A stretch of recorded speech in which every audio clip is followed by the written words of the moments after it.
السلام عليكم ورحمة الله وبركاته. إن الحمد لله نحمده ونستعينه ونستغفره ونعوذ بالله من شرور أنفسنا ومن سيئات أعمالنا. من يهده الله فلا مضل له ومن يضلل فلا هادي له. وأشهد أن لا إله إلا الله وحده لا شريك له وأشهد أن محمدا عبده ورسوله. يا أيها الذين آمنوا اتقوا الله حق تقاته ولا تموتن إلا وأنتم مسلمون. يا أيها الناس اتقوا ربكم الذي خلقكم من نفس واحدة وخلق منها زوجها وبث منهما رجالا كثيرا ونساء واتقوا الله الذي تساءلون به والأرحام إن الله كان عليكم رقيبا. يا أيها الذين آمنوا اتقوا الله وقولوا قولا سديدا يصلح لكم أعمالكم ويغفر لكم ذنوبكم ومن يطع الله ورسوله فقد فاز فوزا عظيما. أما بعد.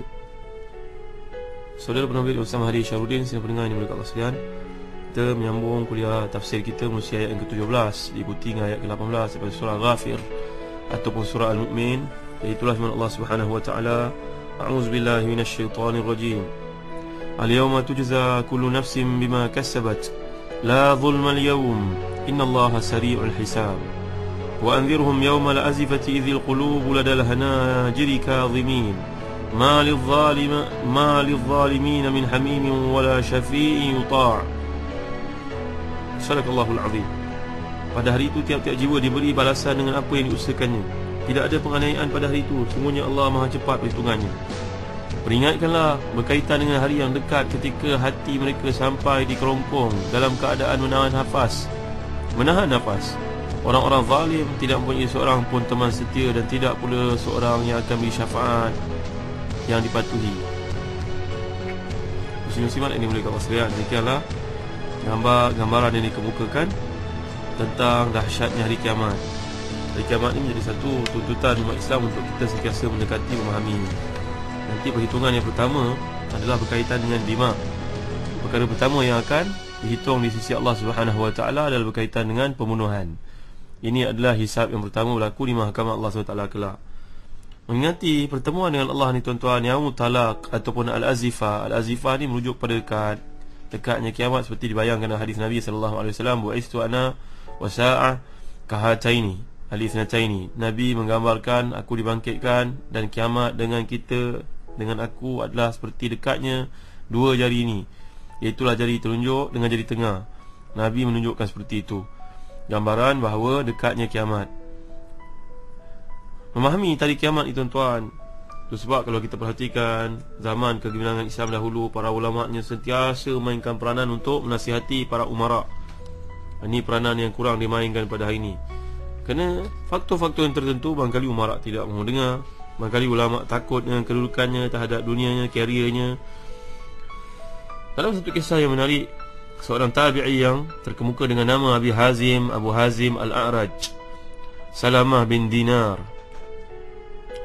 Kisah-kisah mereka ni harus kita baca tuan-tuan, wajib kita baca supaya kita dapat memahami perjuangan mereka, sekaligus membentuk, mencorak diri kita dengan akhlak mereka.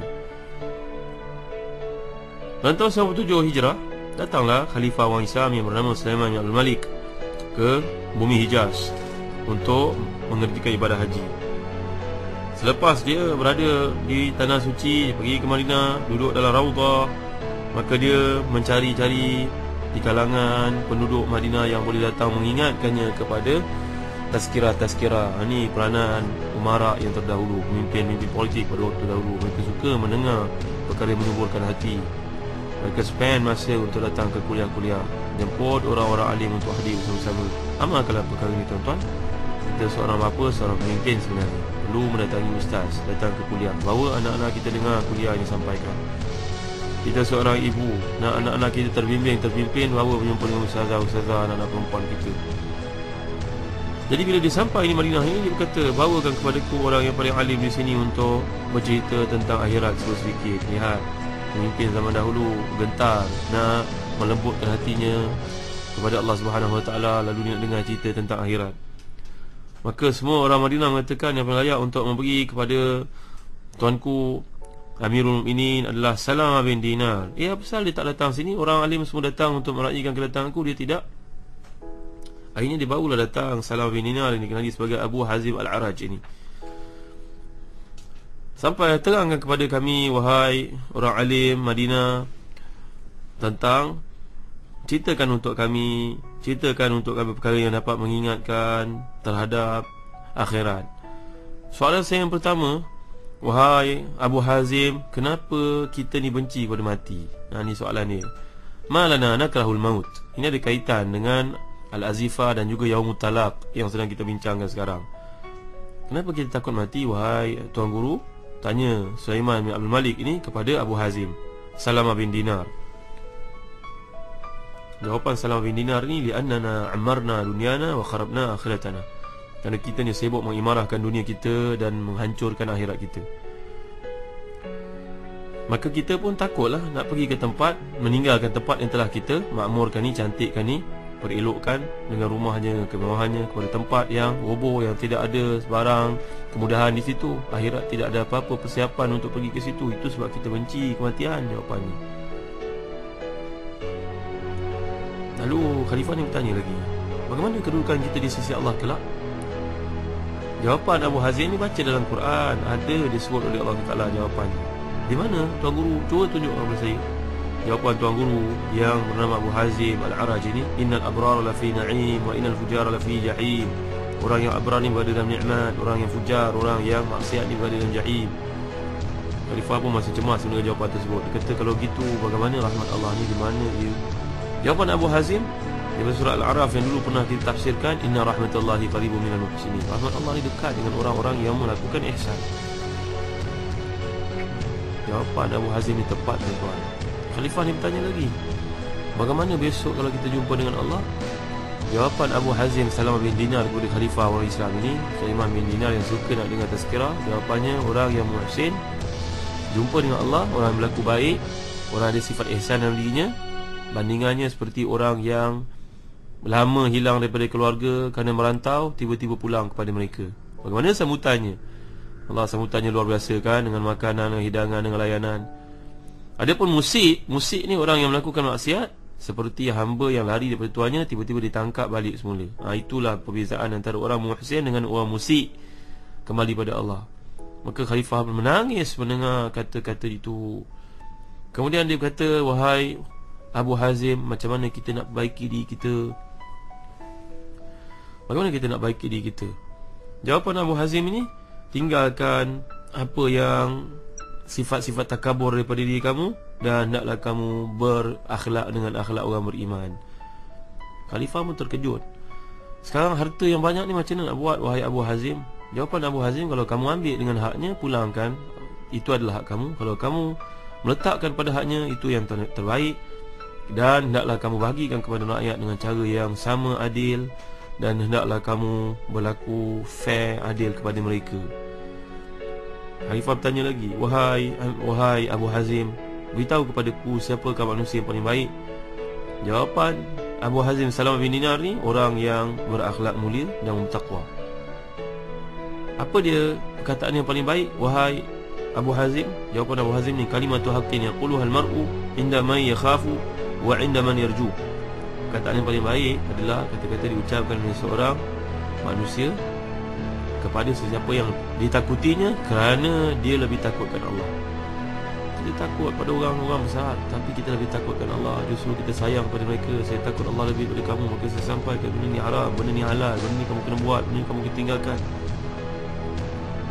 Khalifah bertanya lagi, macam mana nak menyebabkan doa kita mustajab, wahai Abu Hazim? Abu Hazim Salamah bin Dinar jawab, doa, bagaimana nak dapat doa mustajab? Jadilah orang yang muhsin, dan mintalah doa daripada orang muhsin. Apakah sedekah yang paling baik? Jawapan Salamah bin Dinar ni, satu, sedekah yang dikeluarkan oleh seorang yang hartanya sedikit, diletakkan di tangan orang yang lebih memerlukan. Lebih daripada seorang yang hartanya banyak, dikeluarkan kemudian dicerita-cerita pada orang. Siapa yang paling bijak, wahai Abu Hazim? Tanya Khalifah lagi. Orang yang paling baik, rajulun zafira bi ta'atillah fa'amila biha thumma dalana sa'alaiha. Orang yang paling baiklah orang yang dapat melakukan ketaatan pada Allah, belajar dan ikut formula ketaatan tersebut. Dia ada ilmu, dia amalkan, kemudian ditunjuk manusia lain untuk melakukannya bersama-sama. Khalifah bertanya lagi, siapakah manusia paling bebal sekali, wahai Tuan Guru? Jawapan Tuan Guru ni, orang yang mengikut hawa nafsunya. Dan kawannya pula orang yang zalim. Dia telah menjual akhiratnya dengan dunia yang sedikit. Wahai Abu Hazim, ada tak apa-apa yang adakah engkau boleh bersama dengan kami, Tuan Guru, supaya sentiasa dapat mengingatkan kami? Jawapan Tuan Guru, tidak wahai Amirul Mukminin, mohon maaf. Kenapa? Kerana saya takut sebagai seorang alim, sebagai seorang yang ada ilmu agama, saya pergi kepada orang yang berkedudukan tinggi. Saya takut saya punya fatwa nanti akan banyak dipengaruhi oleh kehendak-kehendak tuanku. Masya Allah, beraninya jawapan orang ni, mengingatkan tuanku kepada akhirat, mengingatkan pemimpin politik pada itu pada akhirat. Akhirnya ditanya lagi, beritahulah kepada kami apa yang kau perlukan, oleh Abu Hazim. Abu Hazim diam. Salam bin Dinar diam. Dia tak jawab apa-apa. Beritahulah kalau ada apa hajat, beritahu pada kami, kami akan tunaikan. Kerana Tuan Guru telah menyampaikan kepada kami satu yang berkesan dalam hati kami, kerana ikhlasnya itu.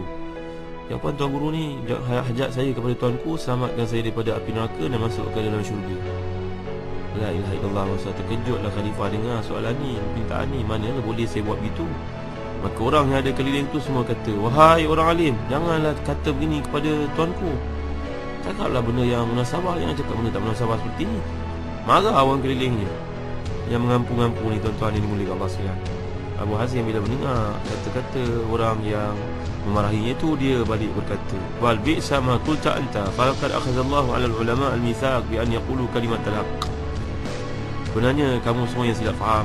Seburuk-buruk perkataan bukan apa yang aku katakan kepada sultan, tapi apa yang kamu katakan kepada aku. Kerana selaku orang alim, aku telah berjanji dengan Allah Subhanahu wa taala dalam Al-Quran. Allah mengingatkan, la tubayyinannahu linnas wa la taktumun. Kamu naklah sampaikan kepada mereka, jangan takut, jangan sembunyikan. Tuan yang mulia Allah sekalian, kemudian dia pesan lagi pada Khalifah, wahai Khalifah, semuanya orang sebelum kita telah pun mati dan nama mereka tidak lagi disebut. Sekarang mereka kembali kepada Allah Subhanahu wa taala. Bila mereka bertemu dengan Allah, ni dia yang sedang kita bincangkan sekarang. Limanil mulkul yaum, lillahil wahidil qahar. Nanti Allah tanya pada tuanku, siapa yang memiliki kerajaan hari ini, aku ke engkau? Maka tidak ada seorang pun berani menjawab, kecuali orang beriman menjawab, Allah punya kuasa lah. Dan orang-orang yang berada dalam neraka pun menjawab, Allah punya kuasa, tapi dengan tertekan. Orang beriman menjawab, Allah punya kuasa, tapi gembira. Berbeza ni. Tuan-tuan dimuliakan Allah sekalian, Khalifah ni terkejut mendengar urusan akhirat. Kita pun kena selalu dengar cerita tentang akhirat, supaya kita sedar dunia ni tak pergi ke mana, tuan-tuan. Dan dalam gambaran yang dikemukakan oleh Allah SWT dalam ayat-ayat yang sedang kita bacakan ini, menggambarkan kuasa Allah SWT, laku benda semuanya dengan cepat. Kecepatan perhitungan itu mengisyaratkan sempurnanya keadilan.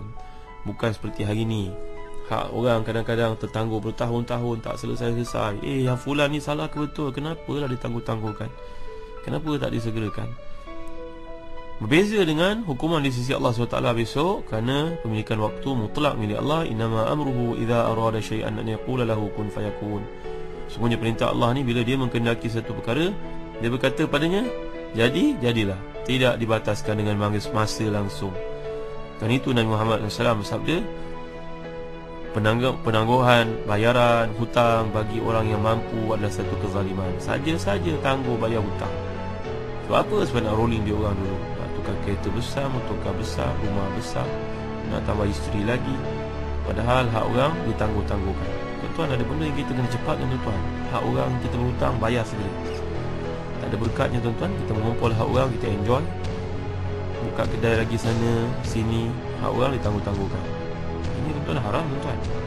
Tak mematuhi janji. Dan yang kedua, kena menzalimi hak orang lain. Lagi, makanan bila dihidangkan segera. Anak dara bila siap orang yang layak untuk pernikah dengannya. Dan lagi jenazah. Jenazah ni menarik untuk kita ulas. Kerana berlaku beberapa perkara yang disebabkan kejahilan, maka ditangguh-tangguh pengebumian itu. Nanti saya akan sebut dalam hadis bagaimana Nabi SAW telah bersabda, mustari wa mustarah minhu. Dia berehat ataupun orang berehat daripadanya, merujuk pada jenazah. Kenapa lambat dikebumikan? Nanti kita cerita sedikit tentang perkara ini dalam bab Sari wal Hizab ini, kaitan dalam kehidupan dunia. Allahu a'lam, sallallahu ala sayyidina Muhammad wa ala alihi wa sahbihi wa baraka wasallam. Alhamdulillahi rabbil alamin. Wa barakallahu fikum. Wassalamualaikum warahmatullahi wabarakatuh.